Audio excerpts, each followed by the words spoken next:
सभी किसान मित्रों को राधे राधे। फिर से एक नई वीडियो के साथ और बहुत ही आवश्यक वीडियो के साथ।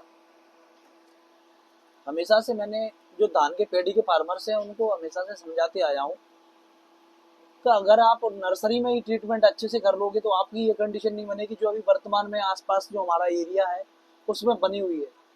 तो रोपाई के ओनली ऑन 6 डे से 7 डे हुए हैं और तनाछेद गिल्ली का अटैक स्टार्ट है, और वो भी बहुत ज्यादा मात्रा में। अब इस टाइम पे किसान वैसे ही कंफ्यूज और गलत डिसीजन इस टाइम पे थोड़ा सा भी ले लिया तो उसकी कम से कम नहीं तो 30% जो आपके पौधे लगे हुए हैं वो खत्म हो जाएंगे। एक तो होता क्या है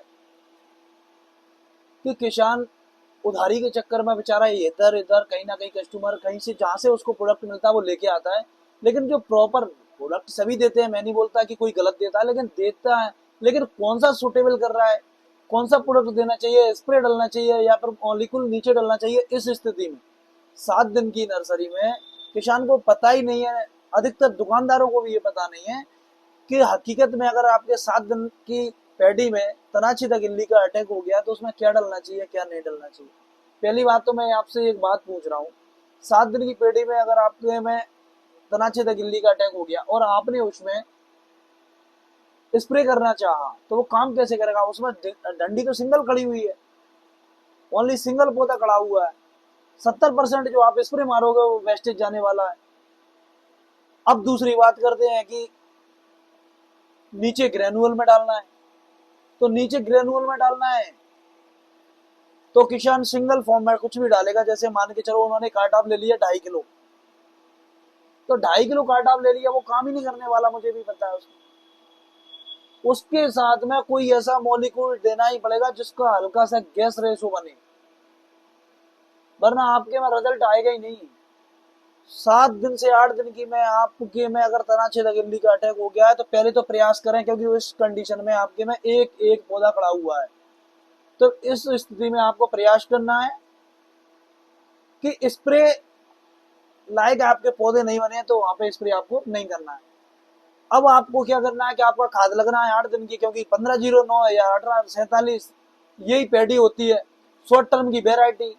तो 10 दिन पे आप एक काम करो, पहला खाद रिपीट कर दो, और उसमें करना क्या है, जो फटेरा वाला टेक्निकल क्लोरेंट्रानिलीप्रोल या फिर बटागो वाला फॉर्मूला या फिर अगर कार्टाप ले रहे हैं तो 3 किलो पर वीघा का आपको किल्डन लेना है। उसके साथ में क्लोरोसाइपर जो 909 या 505 में जो भी आ रही है वो तो मात्रा वही रहती है सेम, लेकिन प्रोडक्ट पर नाम अलग अलग डला रहता है। इनका कॉम्बिनेशन बना के डलवाना है आपको, क्योंकि आपका कम दिनों का पौधा है। अगर थोड़ा सा भी डोज आपका हल्का रह गया तो अगर तनाछेद गिल्ली का कंट्रोल नहीं हो पाया तो आपकी धान खत्म। मैंने कितनी बार बोला कि नर्सरी में आप अच्छा सा कोई स्प्रे डाल लोगे तो ये कंडीशन नहीं आएगी। मेरे पास 70% ऐसे फार्मर है जिनका मैंने फीडबैक लिया है। इन्होंने किया क्या है एक्चुअल में, मैंने जो स्प्रे दिए थे अभी मैंने उनका फॉलोअप किया तो वो किसान ज्यादा परेशान नहीं, इक्का दुक्का कहीं पे शिकायत बन रही है थोड़ा बहुत, लेकिन जिन्होंने शुरुआती अवस्था में गलत डिसीजन ले लिया, गलत स्प्रे मार दिया, उनकी तो ये समझ लो आप कि प्रॉपर रिजल्ट उनको मिल ही नहीं पा रहा है। और मैं 8 से 10 लोगों को ऐसे कंडीशन में सुधार भी चुका हूँ, जैसे कि अपने एक ख्यालीराम बघेल है यहाँ के हमारे पड़ोसी बधाई के, उनके में तनाछेद गिल्ली का ओनली 10 दिन पे अटैक है, हैवी अटैक। अब हैवी अटैक हो जाए तब भी कंडीशन क्या है, हैवी अटैक में आप चाहोगे नीचे से कंट्रोल होगा तब तक तो वो बहुत आपको नुकसान कर देगा। हैवी अटैक में आपको हैवी स्प्रे ही करना है, फिर चाहे वो सिंगल पौधा ही क्यों ना हो, तभी कंट्रोल हो पाएगा फिर। तो किसानों के लिए ये बहुत बड़ी समस्या है, बहुत बड़ा डिसीजन। मैं हमेशा कहता हूँ थोड़ा सा सोच समझ के डिसीजन लें। सबसे पहले आपको नर्सरी में एक नहीं 2 बार स्प्रे मारो, और वो भी अच्छा मॉलिक्यूल का। ट्रैक्टर वो प्लस ट्रॉपिकल का आता है, वो भी वाइगो आता है, ये अच्छे मॉलिक्यूल है, तांडव आता है, वजीर आता है, इनका आप स्प्रे कर दोगे तो आपको ये कंडीशन बनेगी। और पहले खाद और दूसरे खाद का थोड़ा सा मैं इसी में बता देता हूँ क्या डालना है क्या नहीं डालना है। देखो पहले खाद, अभी जो कंडीशन वर्तमान में गर्मी की धान लगी हुई चारों क्षेत्र में, तो उसमें करना क्या है, पहले खाद पे आपको करना है कि एक तो लो जाइम, जाइम में मार्केट में तमाम चल रहा है जो आपको सुटेबल लगे।